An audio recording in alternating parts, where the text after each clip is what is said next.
तो चलिए आज बात करते हैं एक बड़ी ही दिलचस्प और मॉडर्न कहानी की।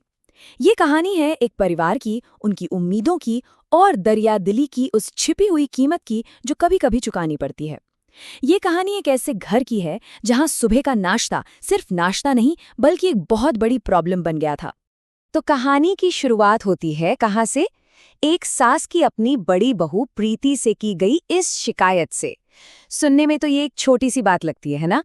लेकिन हम सब जानते हैं कि कभी-कभी घर में यही छोटी-छोटी बातें सबसे बड़े ड्रामे की वजह बन जाती हैं। तो चलिए पहले इस नाश्ते वाली समस्या को ठीक से समझते हैं। घर की बड़ी बहू हैं प्रीति और उनकी कुकिंग स्किल्स कह सकते हैं कि थोड़ी डावाडोल हैं और इसी वजह से घर में रोज सुबह एक तनाव का माहौल बन जाता था। तो घर में एक तरह का जुगाड़ चल रहा था। एक तरफ प्रीति के बनाए हुए नाश्ते थे जो किसी साइंस एक्सपेरिमेंट से कम नहीं होते थे, और दूसरी तरफ छोटा बेटा आशीष बाहर से नाश्ता ले आता था जिससे सबको शांति मिल जाती थी। ये एक टेम्परेरी सोल्यूशन था जो ऊपर ऊपर से तो सब ठीक कर रहा था, लेकिन अंदर ही अंदर एक बड़ी प्रॉब्लम पनप रही थी। और यहीं पर कहानी में एंट्री होती है साक्षी की। साक्षी आशीष की सीक्रेट गर्लफ्रेंड है और वो न सिर्फ एक कमाल की कुक है बल्कि शायद इस घर की सबसे बड़ी प्रॉब्लम का सबसे अच्छा सल्यूशन भी। अब आशीष का प्लान देखिए, कितना स्मार्ट था। उसने घर की सबसे बड़ी कमजोरी को ही अपनी सबसे बड़ी ताकत बनाने का सोचा। उसका प्लान सिंपल था। साक्षी के हाथ का बना नाश्ता माँ को इतना पसंद आएगा कि वो उनकी शादी के लिए तुरंत हाँ कह देंगी। मतलब दिल का रास्ता पेट से होकर जो जाता है। और कमाल देखिए, प्लान काम कर गया, एकदम परफेक्ट।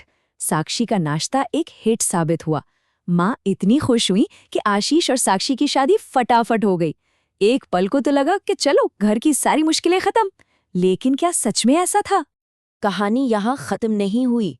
असल में यहाँ से तो शुरू हुई। जहाँ एक तरफ सास को अपनी नई बहू मिल गई थी जो शानदार नाश्ता बनाती थी, वहीं दूसरी तरफ बड़ी बहू प्रीति के मन में जलन की एक आग सुलगने लगी। साक्षी को मिलती तारीफें उसे एक आंख नहीं भा रही थी। और ये सोच, बस इसी एक सोच ने सब कुछ बदल दिया। प्रीति ने ये मान लिया कि क्योंकि साक्षी अब इस घर की बहू है तो उसके मायके की दुकान भी अब इसी घर की संपत्ति है। एक तरह से उसने साक्षी के परिवार के बिजनेस को अपना हक समझ लिया। जरा देखिए कि ये मामला कैसे धीरे धीरे बढ़ा।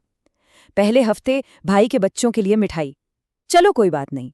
दूसरे हफ्ते सहेलियों के लिए नाश्ता, फिर तो हद ही हो गई, पड़ोसियों और रिश्तेदारों को भी फ्री में मिठाई बंटने लगी।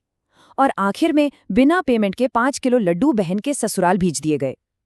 प्रीति ने साक्षी के पापा की दुकान को जैसे कोई फ्री का अनलिमिटेड एटीएम समझ लिया था। अब जब साक्षी के पापा ने उसे इन बिना पेमेंट वाले ऑर्डर्स के बारे में फोन पर बताया तो उसे समझ आ गया कि पानी सर से ऊपर जा चुका है। लेकिन उसने लड़ाई झगड़ा करने के बजाय एक बहुत ही स्मार्ट तरीका निकाला। साक्षी की स्ट्रैटेजी कमाल की थी। उसने लड़ाई नहीं की, उसने बस प्रीति को आईना दिखा दिया। प्रीति का लॉजिक क्या था? घर की ही तो दुकान है। तो साक्षी ने भी वही लॉजिक अपनाया। उसने अपने जेठ जी यानी प्रीति के पति की किराने की दुकान से अपनी दुकान के लिए सामान मंगवाना शुरू कर दिया, ये मानकर कि घर की ही तो दुकान है। और फिर वो दिन आया जब होना ही था, महासंग्राम।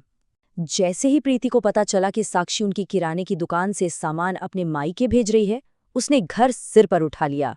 पूरे परिवार को इकट्ठा कर लिया, ये सोचकर कि आज वो साक्षी को सबके सामने बेइज्जत करेगी। पर उसे क्या पता था कि जाल उसी के लिए बिछाया गया था। उस टकराव के वक्त प्रीति गुस्से में थी और साक्षी एकदम शांत। प्रीति ने कहा, हमारे किराने का सामान क्या पेड़ पर उगता है जो मुफ्त में बांट रही हो?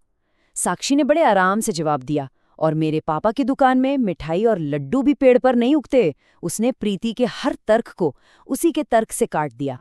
और फिर साक्षी ने वो एक लाइन कही जिसने पूरी बाजी ही पलट दी। उसने कहा, मैं सबके लिए नाश्ता अपने दहेज में नहीं लाई थी। ये एक बहुत पावरफुल स्टेटमेंट था जिसने उस अनकही उम्मीद को सबके सामने लाकर रख दिया जो पूरा परिवार उससे कर रहा था। तो असल में ये पूरी कहानी किस बारे में है? ये है उस चीज़ के बारे में जिसे हम कह सकते हैं अनकहा दहेज, ये वो सोच है कि शादी के बाद बहू का हुनर या उसके मायके का बिजनेस ससुराल वालों की मुफ्त की प्रॉपर्टी बन जाता है, बिना किसी कीमत के, बिना किसी सम्मान के। आखिर में परिवार को अपनी गलती का एहसास हुआ। प्रीति को न सिर्फ अपना ये रवैया बंद करना पड़ा, बल्कि उसने दुकान से जो भी सामान लिया था उसका पूरा हिसाब भी चुकाना पड़ा। और उस दिन घर में आपसी सम्मान और बराबरी की एक नई लाइन खिंच गई। तो ये कहानी हमें एक बहुत ज़रूरी सवाल के साथ छोड़ जाती है। परिवार में एक दूसरे की मदद करना, दरियादिली दिखाना अच्छी बात है, लेकिन ये दरियादिली कब एक अनकही उम्मीद या हक में बदल जाती है, वो महीन सी रेखा कहाँ है, इस बारे में सोचना बहुत ज़रूरी है।